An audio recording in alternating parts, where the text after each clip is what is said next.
E aí pessoal, beleza? Tempão sem vídeo, né? Tá na hora de fazer um videozinho pra vocês aí. Pessoal, Jetta 2.0 TSI, injeção direta. Chegou aqui com falha de cilindro. O cliente já comprou o jogo de bobina, o jogo de vela, e também ficou na suspeita que poderia ser um problema de bico. Só que olha só, eu vou mostrar para vocês agora. Tá aqui a bobina que ele comprou. Aqui em cima ele comprou uma bobina Bosch, tá? Uma bobininha da Bosch. Eu vou funcionar o carro agora. A gente não usa essa quantidade de cabo que eu estou usando. Por que eu estou usando essa quantidade de cabo? Porque o meu osciloscópio está emprestado. E eu emprestei com o jogo de cabo e eu fiquei quase sem cabos aqui. Eu estou sem aquele cabo principal com aterramento. A minha garra de secundária aqui, do tipo coque, eu vendi.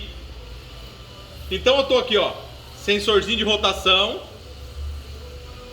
aterramento e o fio de sinal. Nós vamos apoiar esse sensorzinho em cima da bobina. E o que a gente precisa ver? Nós precisamos ver o tamanho do disparo, o tempo de queima e o residual da bobina. Olha que interessante.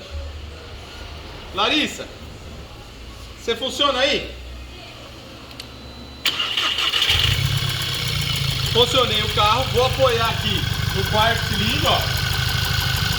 Reparem lá, você consegue dar uma volta ali e filmar a tela? Tamanho do disparo aí, deixa eu colocar aqui em X1000. Pronto. Vamos aumentar a voltagem para aparecer a crista, né? Ela tem que aparecer. Já fica uma dica para vocês, o New Tecnoscópio, a partir do momento que ele desapareceu da tela, ele não consegue ler mais. Então tá aqui um disparo de 4 kV, 4 kV, no quarto cilindro. Vamos ver o tempo de queima? Com um tempo de queima de aproximadamente 1.9 milissegundos. Quarto cilindro. Agora nós vamos para o segundo cilindro. Olha que interessante, eu já tenho um encurtamento ali, ó. Pode ver que o tempo de queima está bem menor. Agora nós vamos para o segundo cilindro. Eu não tenho nem tempo de queima aí. Vamos para o primeiro cilindro. Um tempo de queima bem maior do que 2 milissegundos aí. Agora a gente vai fazer o seguinte, desliga aí. Pode filmar aqui, ó. Olha que ferramenta espetacular que a gente está usando para dar um diagnóstico de falha de cilindro no motor TSI. Pessoal, olha a simplicidade. Eu vou lá, coloco aqui, peguei o sinal de ignição de um carro, a ignição está perfeita e o carro está com falha de cilindro. Eu preciso saber se o problema está no motor. Então eu vou lá, faço uma CR com TVA na partida, descarto o problema de motor. Descartando o problema de ignição de motor, só sobrou um, o bico injetor. Simples assim para dar diagnóstico num carro que é complicado desmontar, complicado chegar nas peças, e assim fica muito simples. Vamos lá fazer a substituição das bobinas?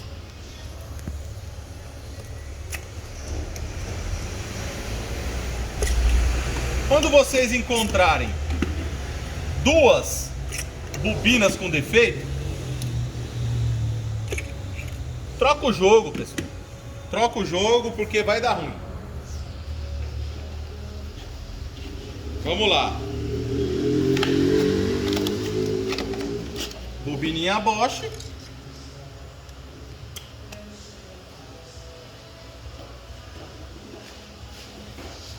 Vai ser feito também a substituição das velas, tá? Vela tem que ser torqueada pela especificação do fabricante.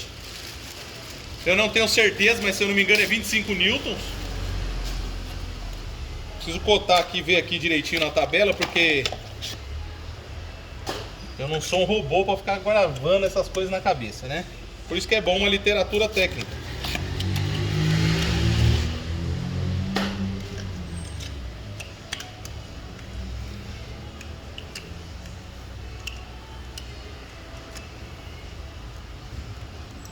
Por que eu recomendo a troca das 4? Se o problema estava em 2 ou 3, porque o carro fica indo e vindo para a oficina. E muitos clientes, o que eles vão dizer? Eles vão chegar e vão falar assim: o carro continua com o mesmo defeito.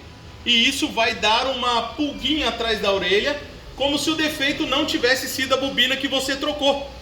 Então não façam isso, tá? E vocês reparem uma coisa, lembra do tempo de queima aqui que estava muito mais do que 2, porque eu tinha colocado 1.90 milissegundos aqui. Vocês vão ver que o tempo de queima aqui vai estar bem alto. Funciona? Tava bem alto, né? Acabou a falha do carro. Vamos colocar Mega Blaster ferramenta. Olha o tempo de queima, pessoal. Vamos cravar aqui. Tempinho de queima aproximado aqui, né? Aí, ó. Tá variando um pouco, mas o tempo de queima tá 2.6, um pouquinho mais, um pouquinho menos. Segundo cilindro. Um pouquinho mais, chegando a 2.6. Segundo não, era o terceiro, tá? Esse daqui é o segundo, aquele que não tinha tempo de queima. Olha lá que bacaninha onde ele tá. Mesma coisa. Vamos ver o primeiro, aquele que tava com tempo de queima enorme. Olha lá, ó. Que bacaninha, né? Pessoal, o tempo de queima de todas iguaizinhos, residual igualzinho, kilovolts igualzinho, tudo perfeitinho aqui, sem dor de cabeça.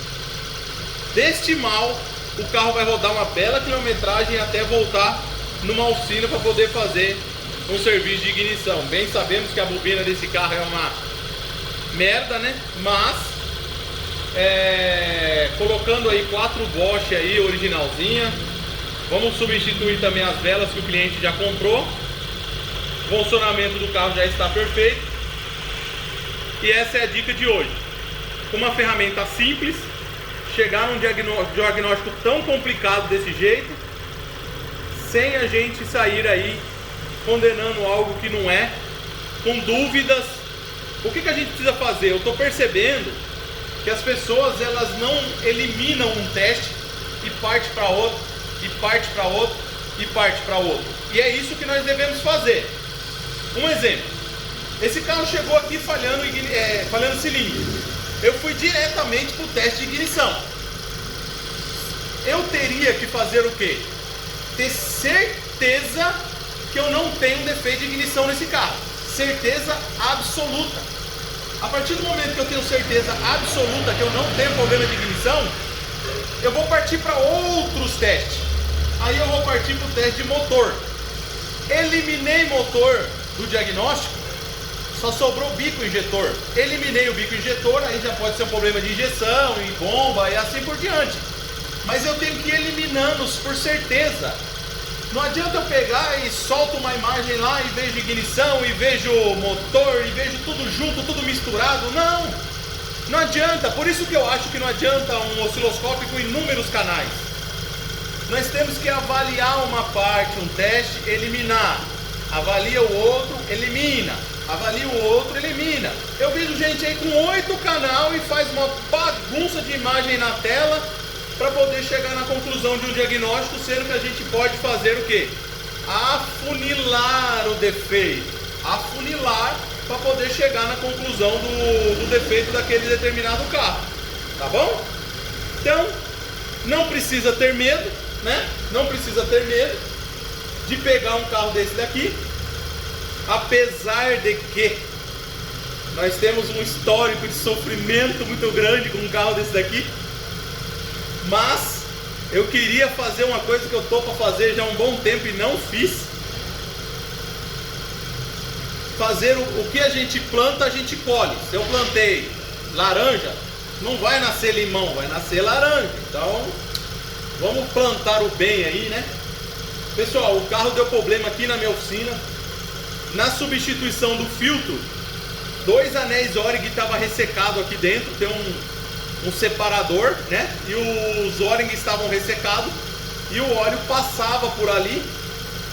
Só que o carro veio perfeito. Por que que deu problema na minha mão? Porque quando você tira uma peça do lugar e você movimenta aquela peça, ela está danificada, mas ela está paradinha ali vedando óleo. Ela estava ressecada. Quando eu mudei essa peça de posição de lugar, ao tirar e colocar o filtro, ela começou a deixar passar fuga de óleo. E o carro demorou, não acusou pressão de óleo no painel e veio a bater biela ali. Esse carro ficou aqui na minha oficina 2 meses. Não por falta da gente partir para cima do serviço, mas foi muito difícil achar o girabrequim, porque não pode fazer retífica, tá? Nem adianta saindo por aí pegando girabrequim nesse carro retificado. Não pode, tem que ser um girabrequim original. Aí nós compramos um girabrequim original, compramos uma biela e colocamos bronzina de biela, bronzina de mancal, tudo original. Fizemos a substituição de 2 O-ring, que eu nem comprei, eu tinha aqui na oficina. Montei e aí o carro ficou bom. Só que nisso foi uma grande mão de obra, um grande transtorno. Expliquei esse caso para o cliente. E olha, até me comoveu bastante assim quando o cliente veio aqui falar comigo. Ele veio, pagou o serviço que a gente tinha combinado e foi embora. Quando ele chegou lá, ele ligou para mim de volta e falou: mano, eu conversei aqui com eu, meu pai e minha mãe, e nós decidimos que você não teve culpa, que a responsabilidade não foi sua, e ele veio e pagou o serviço que a gente fez aqui. A gente ficou bastante feliz, porque valeu a pena a gente aí se responsabilizar, fazer a nossa parte, e eles reconheceram aí e assumiram a responsabilidade do motor. E graças a Deus deu tudo certo. O carro deles ficou bom. Só deu um retorninho, porque ele voltou com um vazamentinho aqui na tampa de abastecimento de óleo e no diafragma. Nós substituímos o diafragma, substituímos o anel da tampa e tivemos também que substituir aqui o anel da tampa do motor, da corrente de comando aqui. Substituímos a junta daqui e a daqui e o diafragma daqui. E nós saímos com o carro agora para poder fazer um teste aí, ver se parou. O vazamento de óleo ficava em cima desse parafuso aqui, ó, porque o óleo saía por aqui e jorrava por aqui. E a gente fez essa parte aí para ele, não vamos cobrar nada dele, na garantia aí. Cliente top de linha, graças a Deus essa daí nós vencemos. Acontece com qualquer mecânico, não é porque... Pode ter mecânico de todas as qualidades. Falar pra mim que não acontece um acidente na oficina, acontece. E foi isso que aconteceu. Deu problema de lubrificação, o carro estourou o motor na minha mão, tá bom? Mas ficou todo originalzinho. Se desmontarem lá, nem vão saber que foi mexido, porque ficou tudo original. Eu achei um girabrequim supimpa, perfeitinho. Montei tudo na especificação, não teve dor de cabeça. Bateu na partida, pegou, ficou zeradinho, entregamos pro cliente. Então a dica é essa: afunilar o diagnóstico. Afunilando o diagnóstico, com certeza vocês vão chegar no diagnóstico. Esse Jetta que eu tinha pego, ele estava encurto aqui o sensor de pressão do reio. E por incrível que pareça, ele não acusou no scanner, ele acusava falta de alimentação do sensor B. E isso deu uma dificuldade muito grande, porque eu tive que testar fio por fio. E eu fui com o osciloscópio testando fio por fio. O carro não entrava em funcionamento. E testando fio por fio, eu descobri que o pedal estava com menos de 4 volts. Estava com 3 e alguma coisinha. Fiz o teste de continuidade, teste de chicote, estava perfeito. Levei o módulo para teste, não para reparo, mas para teste, né? E lá foi feito o teste. Fazendo o teste no módulo, o técnico chegou e falou para mim assim: olha, dá uma verificada no sensor de fase e no sensor de pressão do reio. Por quê? Porque dentro do módulo é compartilhado. Então a alimentação desses sensores era compartilhado internamente do módulo com o pedal do acelerador. Eu vim direto aqui, quando eu despluguei aqui, já voltou a voltagem lá, substituímos o sensor e ó, supimpa. Mas foi um dia, uns 2 dias trabalhado no carro, mas bem trabalhado, para poder chegar nesse diagnóstico. Sofri, passei muito tempo, passei, mas eu já ouvi históricos de pessoas no grupo, de oficinas que a gente foi visitar, de chegar e ter um veículo às vezes comum, popular, do dia a dia, de passar 1 semana, 2 meses, 3 meses sem chegar num diagnóstico. E tempo é dinheiro. Você vê uma oficina cheia, lotada de serviço, mas o cara tá lá no mesmo carro, ó. Mesmo carro, ó, vamos parar esse, vamos pegar naquele outro de novo, vamos pegar, e fica naquele mesmo carro. O que nós temos que acabar é com isso. E não adianta você comprar um osciloscópio sem estudar. Não adianta. Vai colocar ele na gaveta, vai ficar abandonado, pode ter 2, 3, 4, 5, 10, 20 canal que não vai adiantar nada. O importante é você fazer o quê? Estuda. Qualquer osciloscópio você resolve o seu problema, mas estuda, tá bom? Então, New Tecnoscópio, transdutores da G3 à pronta entrega. Bom dia, boa tarde, boa noite, fiquem com Deus, pessoal.